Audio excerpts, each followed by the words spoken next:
bilang patunay ng matibay na paninindigan nito sa pagpapaigting ng kamalayan ng kabataan at pagpapanatili ng kapayapaan sa komunidad, nagsagawa ng malawakang talakayan ang Puerto Princesa City Police Office, Police Station 4, kaugnay ng programang Kabataan kontra Droga at Terorismo noong ika-23 ng Agosto taong kasalukuyan sa Barangay Marufinas. Pinangunahan ang aktibidad ni Police Corporal Ellie Rose D. Evio, WCPD-PNCO, sa ilalim ng pamumuno ni Police Captain Justin Kenneth A. Dalion, Acting Station Commander. Layunin ng nasabing pagtitipon na bigyan ng sapat na kaalaman ang mga kabataan at mamamayan hinggil sa mahalagang batas at hakbangin para sa kaligtasan ng buong pamayanan. Ilan sa mga tinalakay ay ang Comprehensive Dangerous Drugs Act of 2002 o Republic Act 9165, Anti-Violence Against Women and Their Children Act of 2004 o Republic Act 9262, Anti-Terrorism Awareness Tips at Crime Prevention Strategies. Ang mga paksa ay nagbibigay diin sa kahalagahan ng pagiging mapagmatsyag,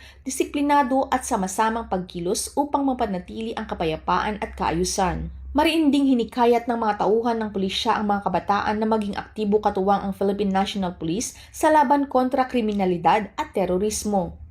Pinaalalahanan silang agad na iulat sa mga otoridad ang anumang kahinahinalang gawain sa kanilang paligid sapagkat mahalaga ang papel ng mamamayang mulat at handang makiisa para sa seguridad ng kanilang komunidad.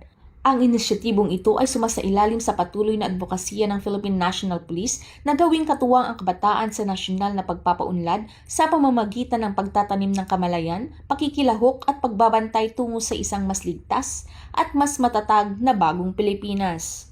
Mula dito sa Calapan City, Oriental Mindoro, ako ang inyong PNN correspondent, Patrolwoman Christine Lorenzo, alagad ng batas, tagataguyod